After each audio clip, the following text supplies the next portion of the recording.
హల్లెలూయా. ఏదైనా వాక్యము యోమ్ దెబిరిం 8వ తారీఖు 8వ నెల 2025వ సంవత్సరం. మన దేవుడు ఇస్తున్న చక్కటి మాట నిర్గమాకాండము 4వ అధ్యాయము 15వ వచనం. నీవు అతనితో మాట్లాడి అతని నోటికి మాటలు అందించవలెను. నేను నీ నోటికి అతని నోటికి తోడై ఉండి మీరు చేయవలసిన దానిని మీకు బోధించదను. ఈ మాటలు అన్నది ఎవరు? దేవుడే. ఎవరితోటి? మోషేతోటి. మోషేని నీ వెళ్ళి ఐగుప్తు దేశంలో ఉన్న ఇశ్రాయేలు ప్రజలను విడిపించు అని చెప్పినప్పుడు ఒక ప్రాంత ప్రజలు ఆ దేశాన్ని విడిచిపెట్టి ప్రాంతం అంతా కదిలి రావడం అంటే అసాధ్యం.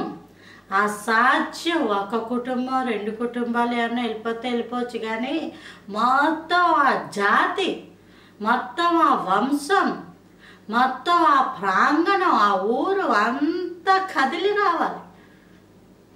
వాళ్ళకున్న సర్వ సంపద అవన్నీ పట్టుకొని రావాల్సిన అవసరం ఉన్నప్పుడు మోషేతోటి దేవుడు నీ వెళ్ళు, నేను మాట్లాడతానంటే ఫరో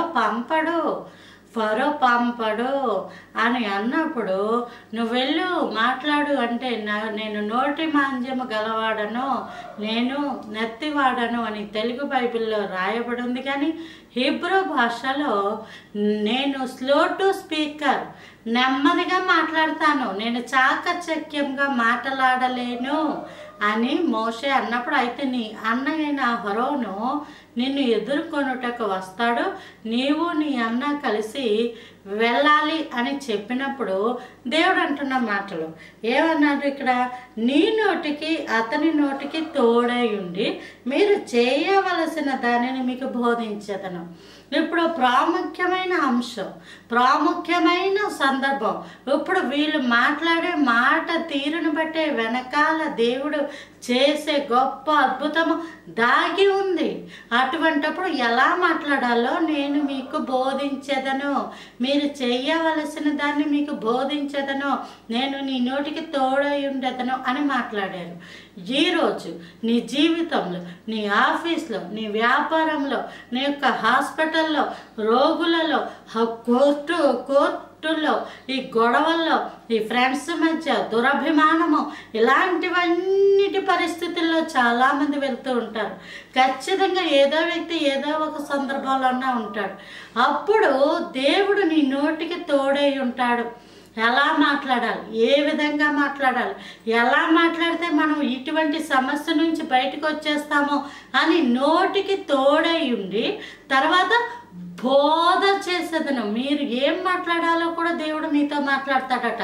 నీ కుటుంబంలోనే, నీ యొక్క కుటుంబ సభ్యుల్లో ఎవరైనా సాతానికి సంబంధించిన వ్యక్తులు ఉన్నప్పుడు వాళ్ళ ద్వారా ఇంట్లో గొడవలు అవుతూ ఉంటుంటాయి. అప్పుడు నీవు మాట్లాడవలసిన మాట ప్రాముఖ్యం, సమయోచితమైన మాట ఎంత మనోహరం అని సామెతల గ్రంథంలో ఉంటుంది. అందుకు నువ్వేం మాట్లాడాలి, ఆ మాటను దేవుని చిత్తంలో దేవుడిని అడిగినప్పుడు దేవుడు ఆ మాట ఇచ్చే కూడా నోటికి తోడై ఉంటాడట. నోటికి తోడై ఉండడం అంటే అర్థం ఏంటంటే ఏ మాట చెప్తే ఆ మాట అక్కడ జరుగుతుంది. ఎవరో చెప్పిన మాటలు జరుగుతాయని నువ్వు పరుగులు వెళుతూ ఉన్నావేమో, దేవుడు నీకే అట్టి కృప ఇస్తానంటున్నాడు. నీవేం చెప్తే అది జరుగుతుంది. దేవుడు నీ నోటికి తోడై ఉంటాను అంటున్నాడు. నీ నోటికి తోడై ఉండి నీ జీవితంలో దేవుని చిత్తము జరిగిస్తాడు దేవుడు. అది జరిగించడానికి నువ్వేం పలకాలో కూడా దేవుడు నీకు చెబుతాడు. ఆ మాటలు పలికినప్పుడు నీ జీవితంలో అద్భుతములు జరుగుతాయి. ఆమేన్. Praise lord.